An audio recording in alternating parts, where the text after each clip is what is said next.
بسم الله الرحمن الرحيم السلام عليكم ورحمة الله وبركاته اللهم صل على سيدنا مولانا محمد وعلى آل سيدنا مولانا Muhammad. Today I'm going to talk about Sura Ale Imran. Last week I discussed a little bit about Sura Al-Baqarah.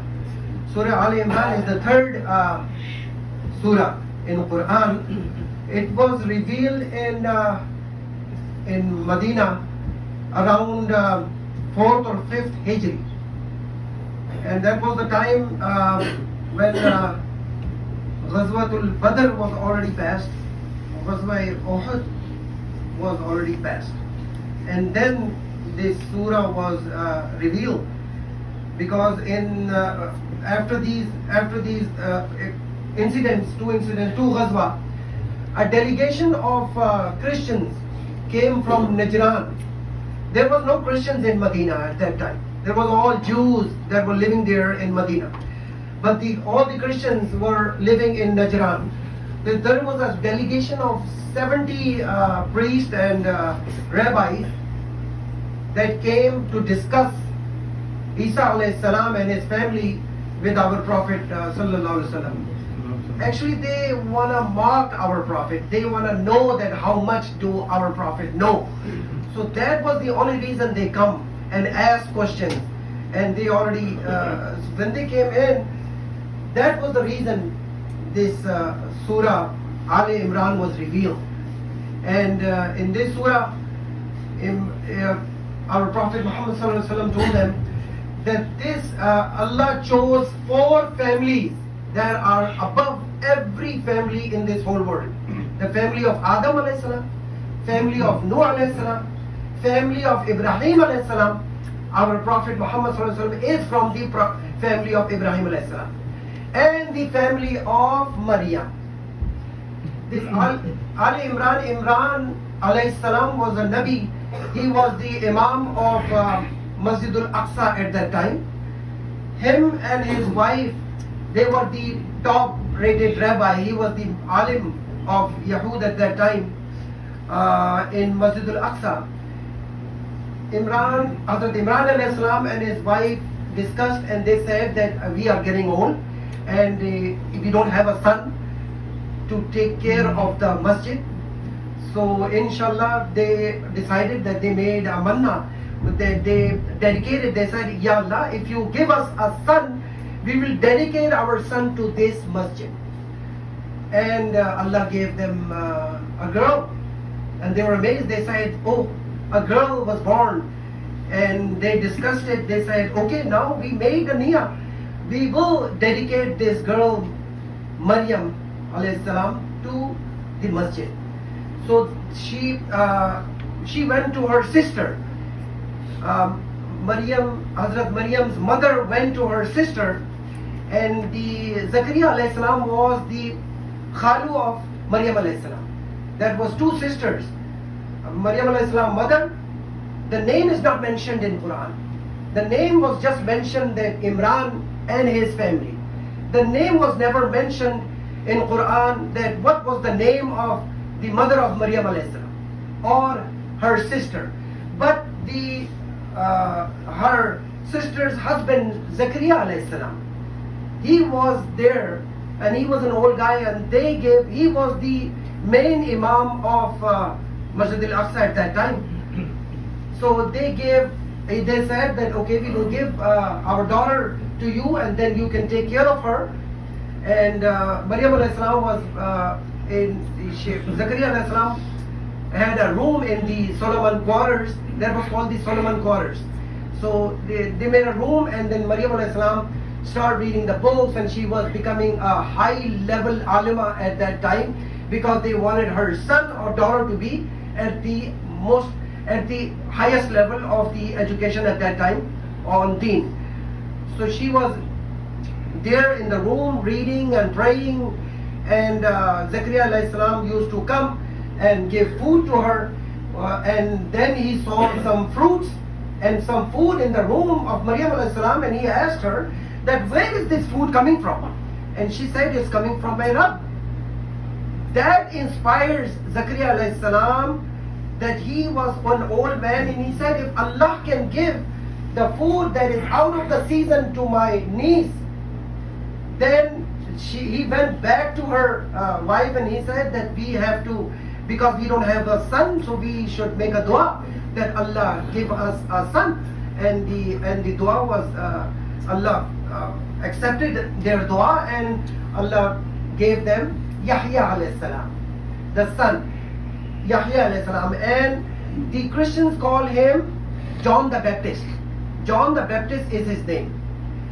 Yahya alayhi salam was born, and at the same moment, around in couple of months, Hazrat Eesa alayhi salam was born. So they were both cousins of the same age. Hazrat Eesa alayhi salam and Yahya alayhi salam, John the Baptist, they call him John the Baptist. That's why their names are in the books, and the 11 more disciples, Hawarin. So they were there, and then at the end, you know that Allah raised Hazrat Eesa alayhi salam, and this story was at least 100 ayat in Sura Ale Imran is about this whole story of the family of Imran. And after that, Allah talked about his ayat, that there are two kind of ayat in Quran: muhkam ayat and mutashabih ayat. Muhkam ayat, everybody knows that this is the order. But Allah said that mutashabih ayat, the ayat that they got different meanings, that people with disease in their hearts will make up something, and they will do a translation of these mutashabih ayat, and they will make up something.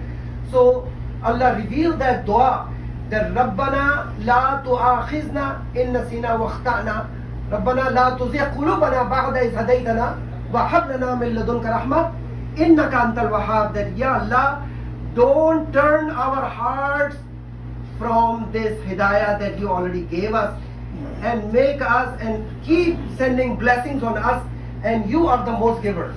Allah taught us this dua even at that time, and at this time the hidayah we got, we are sitting here, this is the hidayah Allah gave us to be here, to be a Muslim. Allah can take it any time. Everyone should recite this dua in their, after their salah. Rabbana la tu'akhizna, Rabbana la tuzigh qulubana ba'da iz hadaytana. Inshallah, Allah will give you hidayat if you just have to humble and surrender yourselves in front of Allah and ask this dua, that Ya Allah, you gave us all these blessings and hidayah and iman. Don't take it back. Don't take it back. Please add more blessings in our heart. You are the most, innaka antal wahhab, you are the most giver, the giver that gives everything to you.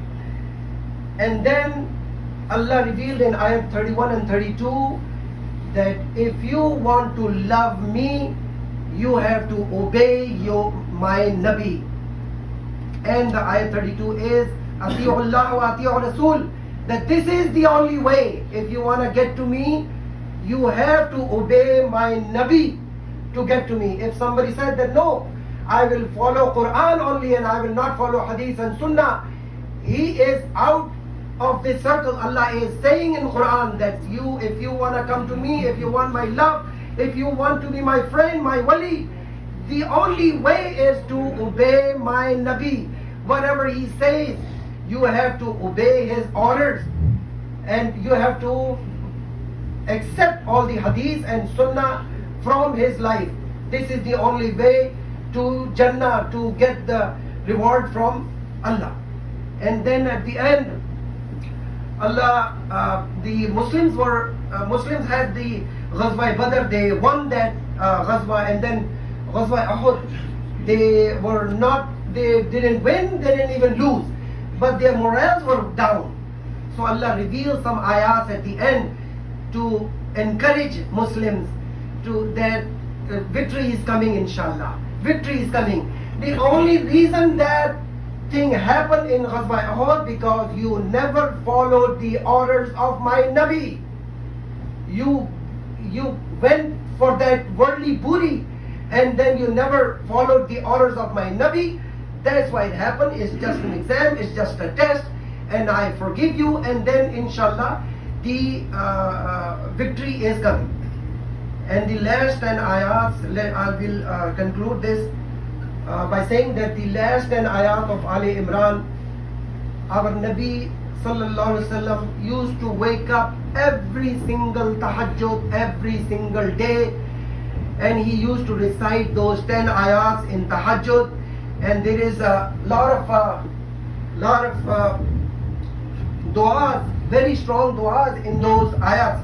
I will recite only 4 ayats, that is from 190 to 194. But he used to recite 10 ayats in every tahajjud masjid.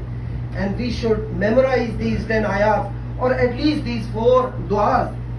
أعوذ بالله من الشيطان الرجيم بسم الله الرحمن الرحيم إن في خلق السماوات والأرض واختلاف الليل والنهار لآيات لأولي الألباب الذين يذكرون الله قياما وقعودا وعلى جنوبهم ويتفكرون في خلق السماوات والأرض ربنا ما خلقت هذا باطلا سبحانك فقنا عذاب النار ربنا إنك من تدخل النار فقد أخزيته وما للظالمين من أنصار ربنا إننا سمعنا مناديا ينادي للإيمان أن آمنوا بربكم فآمنا ربنا فاغفر لنا ذنوبنا وكفر عنا سيئاتنا وتوفنا مع الأبرار ربنا وآتنا ما وعدتنا على رسلك ولا تخزنا يوم القيامة إنك لا تخلف الميعاد صدق الله العظيم. So may Allah give us tawfiq inshallah to recite these 10 ayat inshallah. Get up in tahajjud, memorize these last 4 or last 10 ayat. That was the habit of our Nabi, to recite these ayat inshallah. And may Allah accept our du'as and our prayers inshallah.